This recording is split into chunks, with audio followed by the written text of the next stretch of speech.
We're making our way with this sort of conversational exposition through these great chapters in Exodus, chapters 21, 22, and 23. Now we come to verses 5 and 6 of Exodus chapter 21. Nate Wagner, read it. But if the servant plainly says, I love my master, my wife, and my children, I will not go out free, then his master shall bring him to the judges. He also shall bring him to the door, or to the doorpost. And his master shall pierce his ear with an awl, and he shall serve him forever. All right, a little bit of context here. It's great stuff, isn't it? A little bit. Dave Wally, what's the context? What was right before this in Exodus chapter 21? Well, God is giving Moses the law for the judges to judge the nation of Israel with. And right before this, interestingly enough, he talks about slavery. Right. And just the law that he has for that, to really treat the slaves that the Israelites would And have. one of the things we saw that slavery, or whatever you want to describe it as, one of the characteristics of it in ancient Israel, it was of limited duration. Right.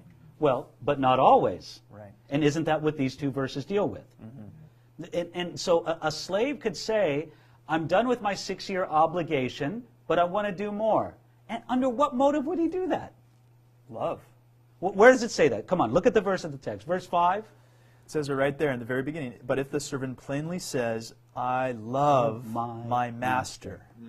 Well, not just my master, but also my wife and my children. I love the things that the master has blessed me with. Right. But you like that he puts the master there first. I love my master and the good gifts that the master has given me. Because of this, I don't want my slavery to be just for 6 years. I have every right to go free. I'm not doing it out of debt. I'm not doing it out of obligation. I'm doing it motivated out of love for the master. Isn't that just super powerful?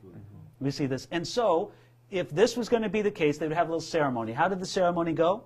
Well, really cool. I mean, I've always loved this picture. It's just kind of graphic, but Right. gripping at the same Yes. time. Yes. You take this servant who's decided, I will serve my master forever. Take him to a door or a doorpost, some wooden structure. Right. And I'm not sure what the significance of the door necessarily is, but maybe this. Well, I think it's connected to the home and to the institution there, the master's house, so to speak. So, some people think that this was done sort of at a city hall or central place, because it says there in verse 6, his master shall bring him to the judges. There's other people who think that it was done at the home of the master, but it doesn't really matter. You bring him to a place, a doorway, a house, and then what happens? And then you place him up there and you take his earlobe. And with an awl, and obviously some type of hammer, some type of thrusting instrument, and you just pierce his ear. And I can almost imagine the awl sticking into the wood behind it, And here's Of course. the servant just stuck to a wooden beam. Yes. That would change the status of that slave. Before his ear was pierced with that awl, what was his status? Well, he was free. He had fulfilled his obligations. Now what was he?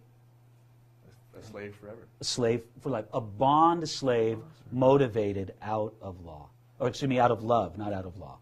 And so in this ceremony, the ear is pierced, it's opened with the awl, it's done in the presence of witnesses, and the end of it is, I love that phrase in verse 6, he shall serve him forever.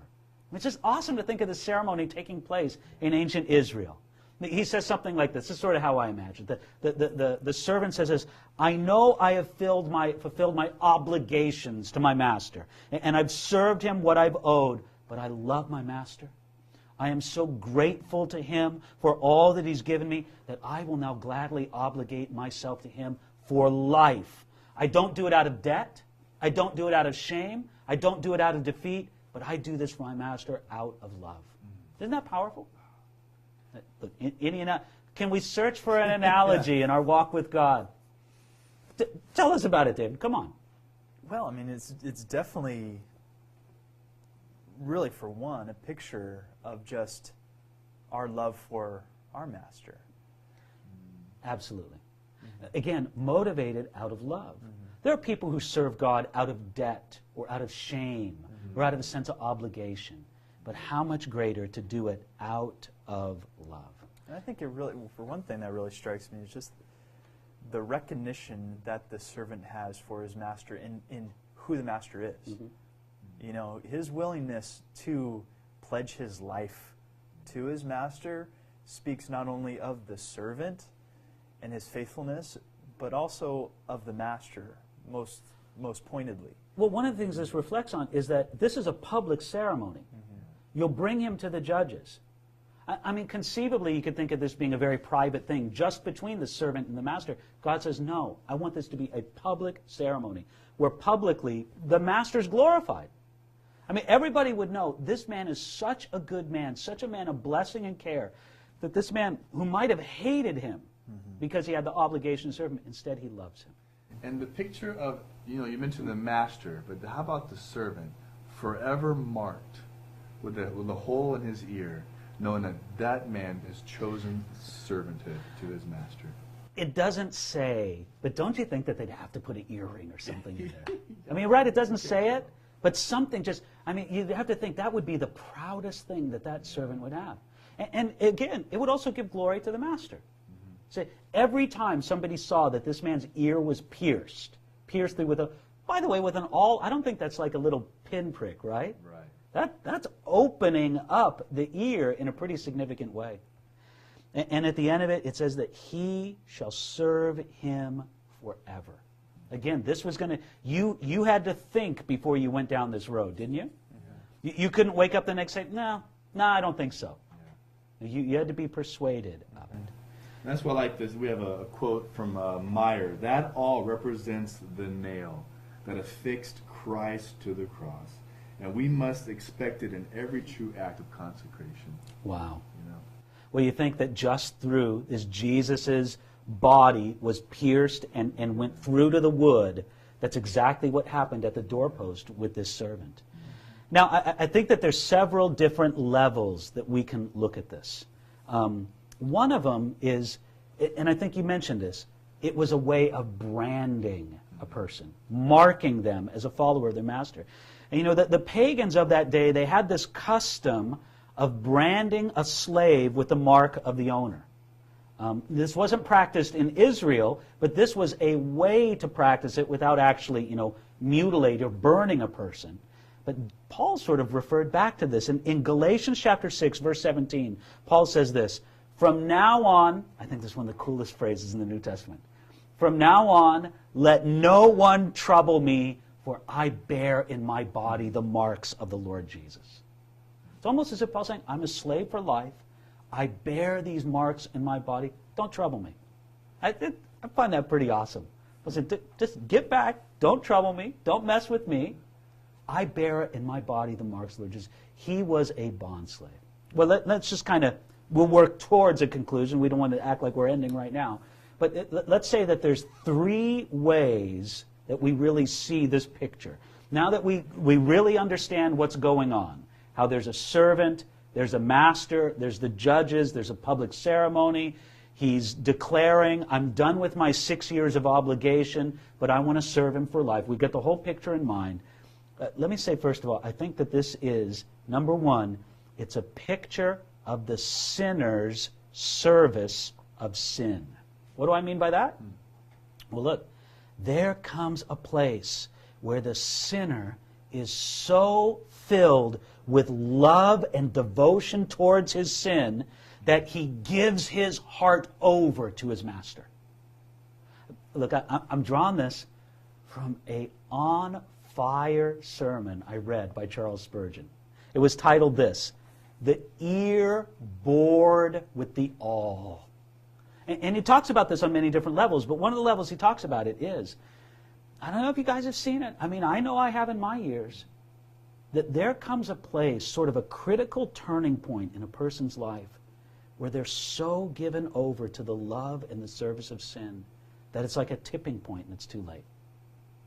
And we would just think, just sort of with our heart, to appeal to anybody out there right now. You've served sin for these many years. You've served it like a slave.